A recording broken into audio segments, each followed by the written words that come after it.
कुबेरेश्वर महादेव साथ में चलकर आगे बैठकर मेरा कल्लू बैठकर मेरा राम मेरा कृष्ण मेरा शिव कथा का वाचन करता है। हमारी सामर्थ्यता नहीं कि हम बांट दें। और ये जजमान सोनी जी और पाठक जी कथा नहीं करा रहे। कथा की शुरुआत होती है तो उसमें वर्णन आता है शंकर पार्वती जी जजमान बनकर कथा सुनने गए थे। तो ये केवल यजमान नहीं है, शिव पार्वती के रूप में बैठकर कथा सुन रहे हैं। ये साधारण कोई है ही।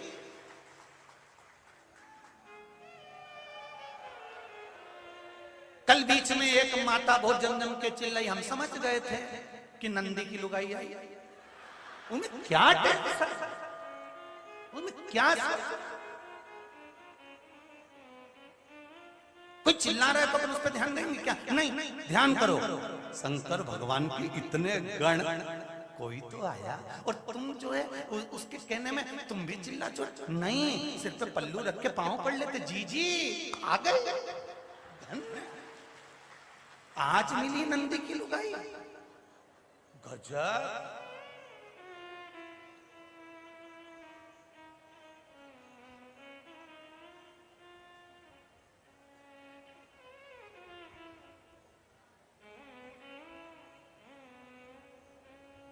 शिव है वो घड़ी है।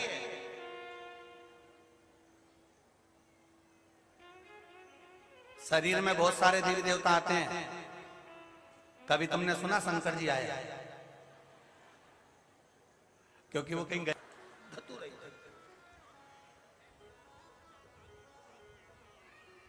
कहां? सब आएंगे, शंकर जी नहीं आएगा क्योंकि शंकर जी यही है। कहीं गया होता तो आता, जो जाता है वो आता है। पर ये तो भूमि छोड़कर कहीं जाता ही नहीं, कैलाश पर बैठा मस्त होकर।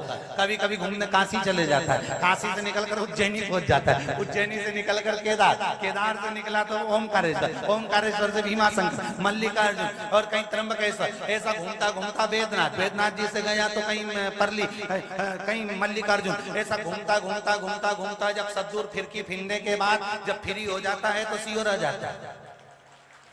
तो ये तो भूमि है।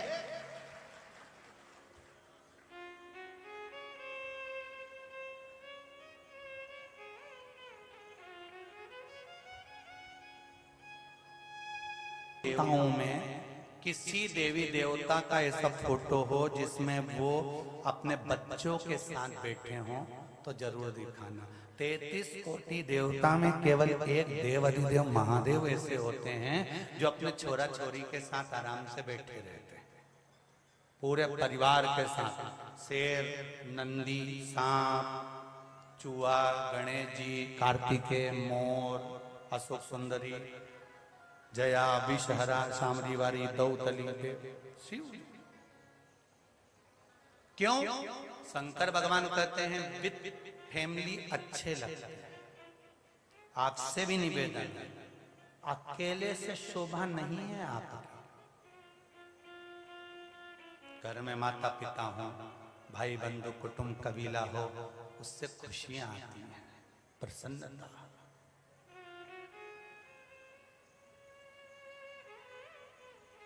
उससे खुशियां आती हैं।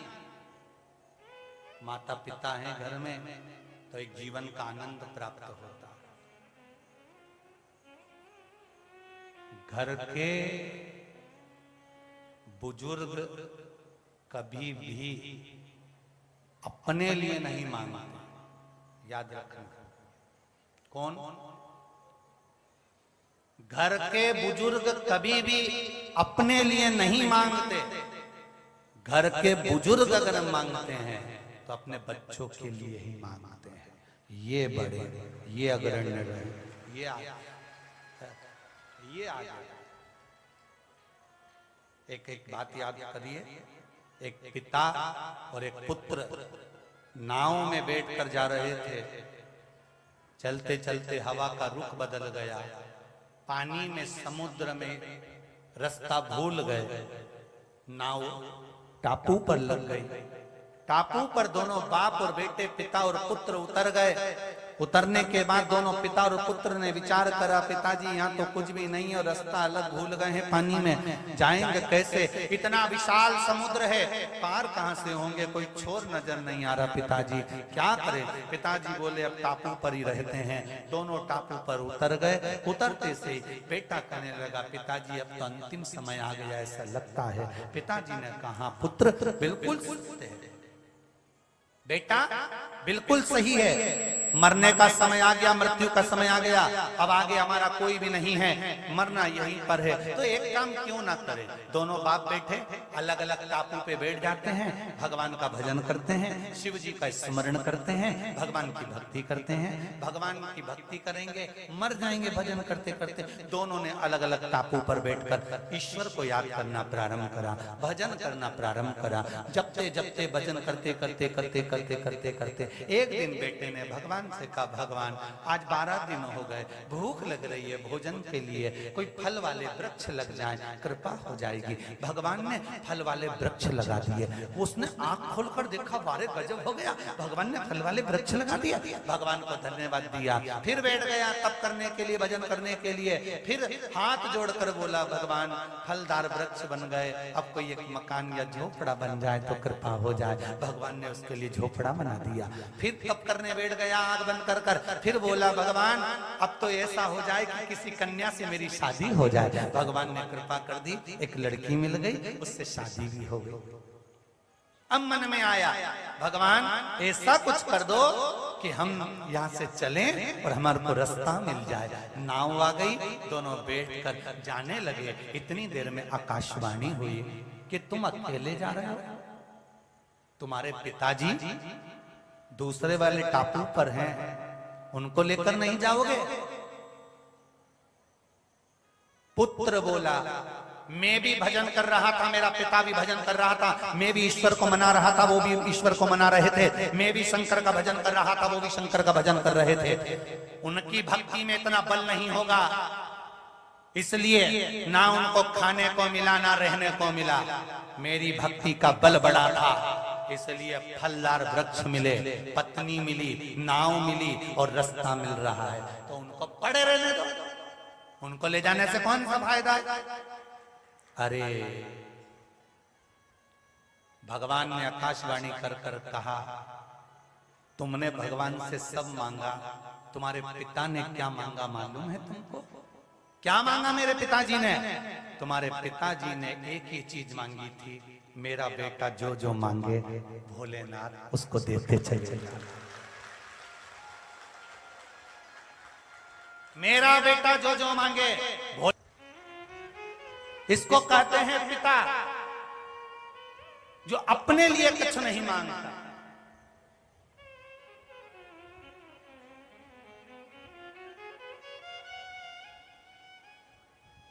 ये बैठे सोनी जी और सोनी भाभी बैठी हुई हैं, इधर पाठक जी और पाठक जी के यहाँ से भाभी जी बैठी हुई हैं। इन लोगों से अगर पूछा जाए कि ये मंदिर भी जाते होंगे, कथा भी सुन रहे होंगे या शिव का अभिषेक भी करते होंगे, और आपसे भी कहूंगा जितनी बुजुर्ग माताएं या बड़े लोग बैठे हैं, ये कभी अपने लिए नहीं मांगते कि भगवान मुझको 4 व्हीलर गाड़ी दे दे या मुझको ये दे दे। ये हमेशा कहते हैं मेरा बेटा अच्छा रहे, मेरी बहू अच्छी रहे, मेरा पोता को ऐसा हो गया, मेरी बेटी की यहाँ ऐसा हो गया, मेरे बच्चों को ऐसा हो गया, नाती पंती को ऐसा हो गया। ये जब मांगेंगे ना, जब दूसरे के लिए।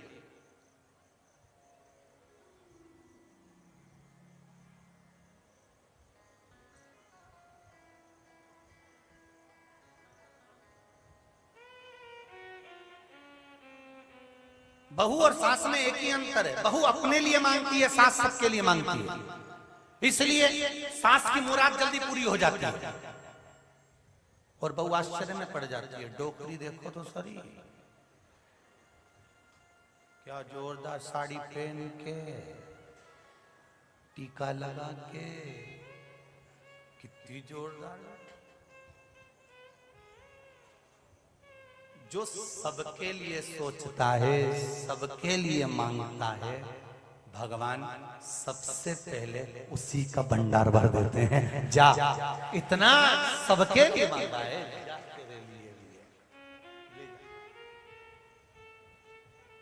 ये शिव कटे और शिव कृपा अपन सभी पर बनी रहे, अपन सब शंकर की भक्ति में नित्य प्रति डूबते रहे। कथा चल रही थी वंश पर।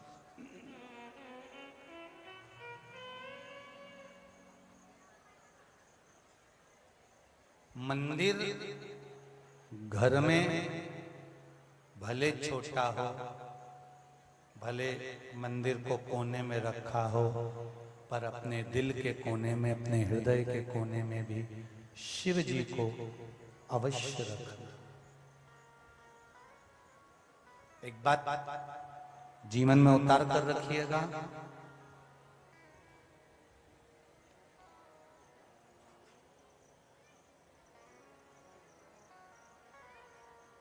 जो शंकर का द्वार नहीं भूलता उसको कभी महादेव नहीं भूलता, ये निश्चित है।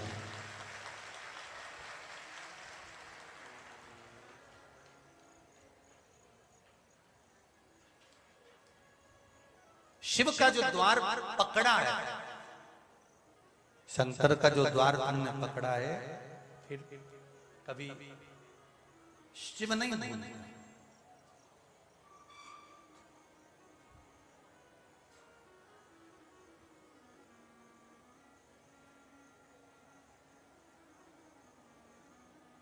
आप अगर एक लोटा पानी चढ़ाते चढ़ाते साल भर हो गया, 2 साल हो गया, 3 साल हो गया, 4 साल हो गए, आपने मंदिर जाना बंद कर दिया, तो ये मत सोचना कि शिव जी आपको भूल गए। आपने मंदिर जाना बंद करा, शंकर आपको नहीं भूले।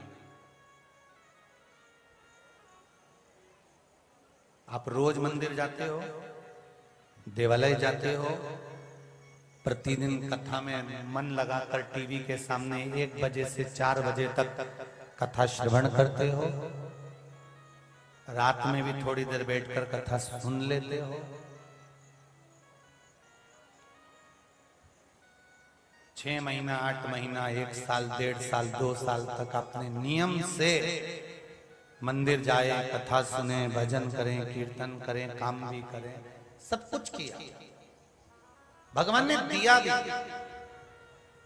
कृपा करी भी,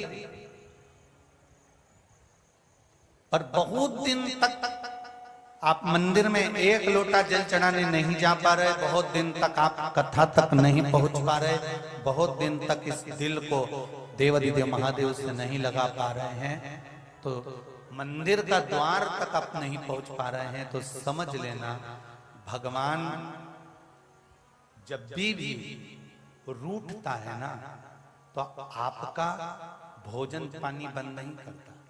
भगवान रूठता है तो आपका धंधा पानी कभी बंद नहीं करता। भगवान जब रूठता है ना, तो तुम्हें बीमार भी नहीं करता।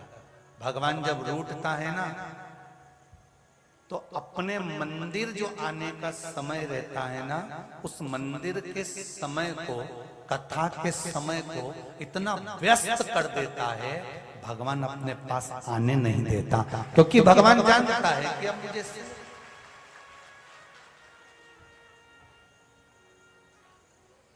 भगवान जब रूठता है ना, तो दुकान धंधा पानी बंद नहीं करता। भगवान जब रूठता है तो तुम्हारा व्यापार, तुम्हारा खाना पीना, सोना उठना बैठना, घूमना फिरना, ये कुछ परमात्मा बंद नहीं करता। परमात्मा एक ही चीज बंद करता है, कथा में मन नहीं लगने देता।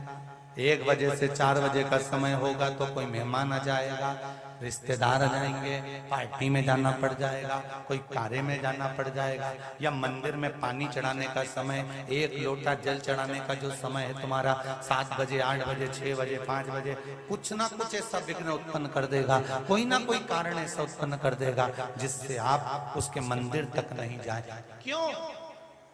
क्योंकि मंदिर तक जाते रहोगे, सत्संग करते रहोगे, तो संकट कटता रहेगा। तो भगवान चाहता है कि अब इसकी संकट की घड़ी आ रही है, मंदिर छुड़ाना जरूरी है, नहीं तो ये कहेगा कि मैं तेरे दरवाजे पर आता रहा और तो भी मुझे दुखाता रहा। तो भगवान कहता है मैं सबसे पहले मंदिर छुड़ा देता हूं, सत्संग छुड़ा देता हूं।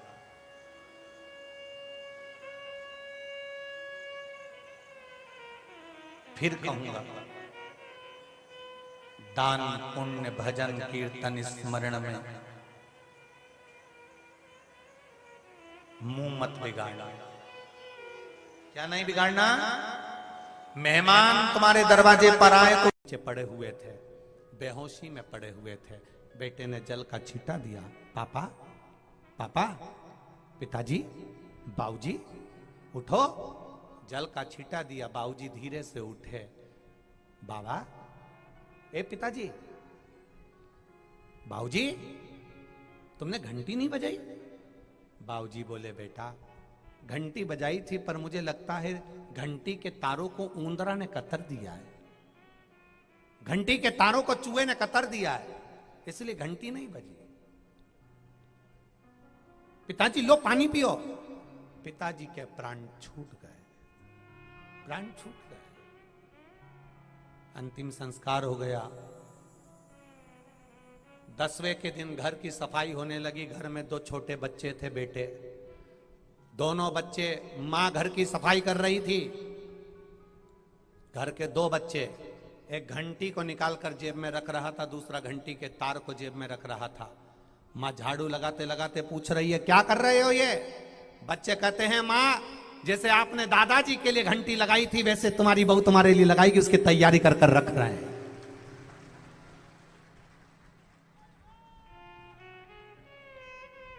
ये हमारे कर्म का भोग है। आप जैसा कर्म करोगे वैसा आपको भोगना पड़ेगा। मत बुरे कर्म कर बंदे, वरना पछताएगा। भगवान की आंखों से तू बच नहीं पाएगा, तू बच नहीं पाएगा। अरे ओ अज्ञानी मत करना, तेरे कर्म का फल भी तू ही पाएगा।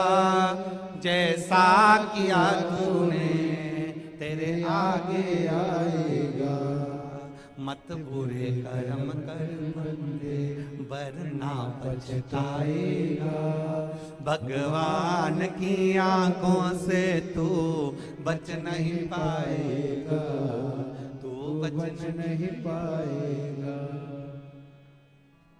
तुम्हारे धन का भोग पूरा परिवार करेगा, तुम्हारी कमाई का भोग पूरा परिवार करेगा। तुम जो दुकान पर बैठकर कमा रहे हो, नौकरी में कमा रहे हो, तुम्हारे धन का भोग पूरा परिवार करेगा, पर तुम्हारे कर्म का भोग तुम्हें अकेले करना पड़ेगा। जैसा कर्म करोगे वैसा भोगना पड़ेगा, अंतिम क्षण तक भोगना पड़ेगा, ये निश्चित है। माता पिता का आदर करोगे, तुम्हारा आदर पूरी दुनिया करेगी।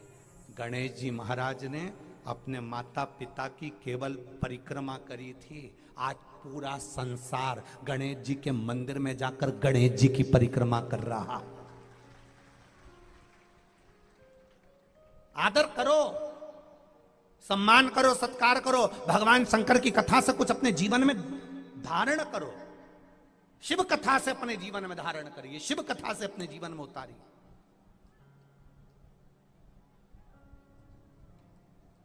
बहुत विचित्र समय चल रहा है। आज बुजुर्गों का आदर सम्मान सत्कार सब लोगों ने ताक में रख दिया है। बहुएं सोचती हैं कि हमारी बहू बहुत अच्छी आएगी तो मेरी जगदम्बाओं, चंद्र घंटाओं, अरियो कुसमांडाओं, सावधानी रखना। तुमने जैसा व्यवहार तुम्हारी सास से और ससुर से करा है, इससे दुगना गंदा व्यवहार तुम्हारी बहू तुम्हारे साथ करने के लिए आएगी, निश्चित रखना। तुम चाहे उसकी पत्रिका मिलवा लो, चाहे कितना फोटो देख लो, इसलिए अपनी फोटो सुधारना है तो अपने बुजुर्गों का फोटो सुधारने का प्रयास करना। इनका आदर, इनका सम्मान, इनका सत्कार करते रहोगे तो आने वाले बच्चे तुम्हारा आदर, तुम्हारा सम्मान, तुम्हारा सत्कार करते रहेंगे, ये निश्चितता है।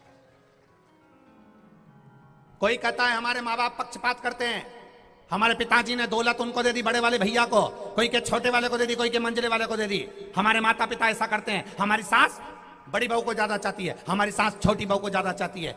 दौलत दी है ना, जमीन दी है ना, सास ससुर अपनी पूरी इजाजत किसी को भी दे दे, पर तुम मीठा बोलना मत छोड़ना, आदर करना मत छोड़ना। क्यों? सास ससुर किसी किसी को दौलत देकर चले जाते हैं और उसके घर की औलाद उस दौलत को पूरी बेचकर खल्लास कर देते हैं। और सास ससुर जिसको आशीर्वाद देकर जाते हैं वो 4